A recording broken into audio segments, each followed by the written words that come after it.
video, I want to talk about the survival rate long term. Mm-hmm.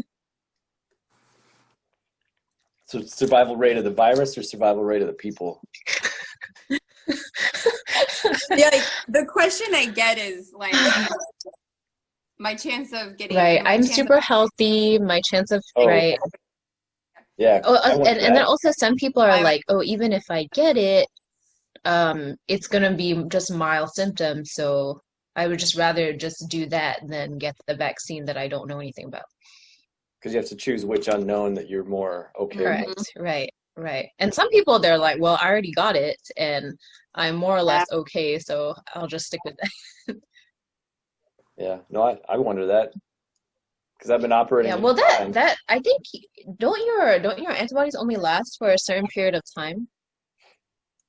Yeah, and that's if you made any long-term ones. If you had a really mild case, the odds of your body feeling like it needs to keep those antibodies around, it's going to just get rid of them fast. So Tends to be the second more time. severe of a case you have, the more likely you are to have an immune response and to keep Right. that immune response long term. So if you had a really mild asymptomatic case, you're actually less likely to have antibodies. And why should I get this? I'm healthy. Yeah. Mm-hmm. Yeah. I have not been to the doctor in years. It's true. True. Doesn't mean you're healthy.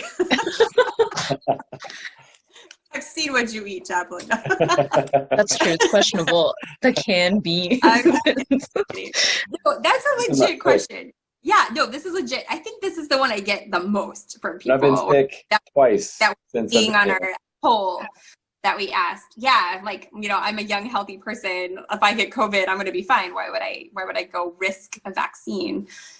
So, there's a difference between survival or mortality and morbidity, right? So lots of people survive something, but have long-term consequences from it. And I think what's scary is COVID is showing us, now that we've had about a year of exposure to this virus, we're seeing that there's some pretty awful long-term consequences, and they aren't just in elderly. They are actually in our young, healthy athletes. A lot of times actually are pretty young, healthy people that we've been studying. And the ones that kind of make us the most worrisome is there's a pretty significant risk of having inflammation of your heart that lasts months, if not permanently. And that's something called myocarditis. And if you have that, you're not going to be allowed to be in the military anymore, for one thing, because your risk of having a heart attack or having sudden cardiac death, that thing that we all worry about during a PT test, right? Someone just falling over dead, that is very commonly associated with myocarditis. And so that's going to be something that you won't be allowed to stay in the military anymore. And all of our professional athletes and Olympic athletes and people who are really athletic, they have to be screened and tested for that right now because of that risk of sudden cardiac death if you have myocarditis due to COVID. So that is a very realistic thing that's happening that we're having to screen for because it's so common.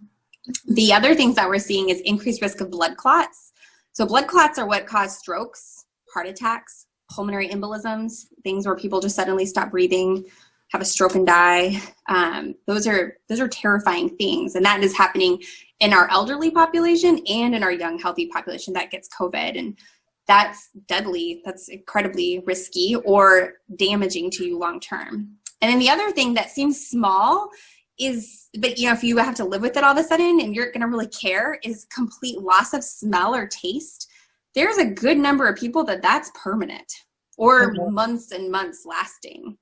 And so, for a pilot, he's got to be able to smell if there's a fuel leak, if there's fumes in the cockpit, right? That kind of stuff. So we can't have you having complete loss of smell and you still doing a lot of your primary duties.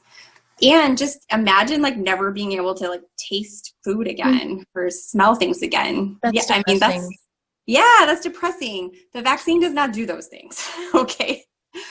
COVID does. The virus does. So, there's things where the virus itself is a lot riskier to you as a young, healthy person, much more risky than the vaccine is. Mm-hmm. Yeah, I definitely can resonate with that. So my spouse recently got he tested positive for COVID, and he's super healthy, super athletic, has always been prior active duty, and he recently just started having chest pains, and also doesn't have smell or taste, which has really impacted his quality of life.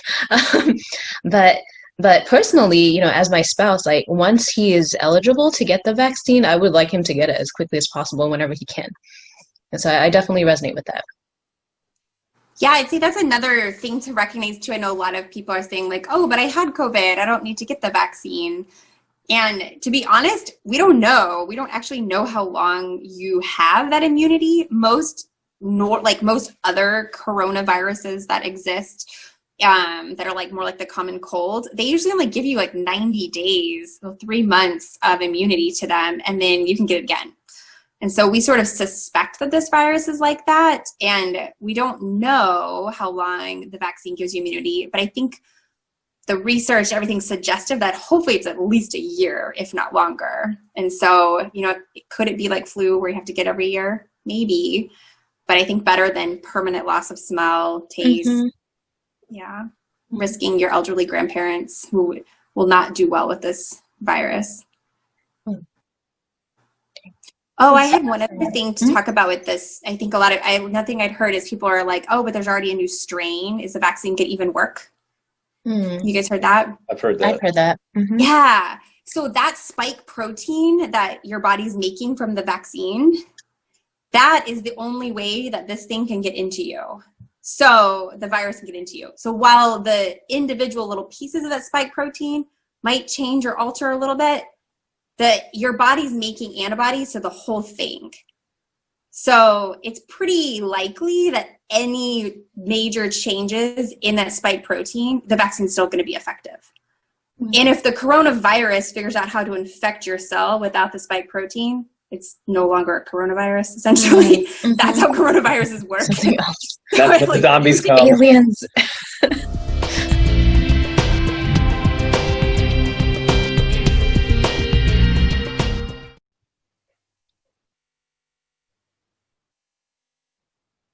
Oh, frozen? Oh no, it is frozen. What happened? All right, so we might cut it off here then. All right, we'll see you guys for more questions. Okay, well, that really did not come back. Wonder what happened. The scientists also found a solution to cold fusion and cure to the common cold. Isn't that right, Doc? Thank you.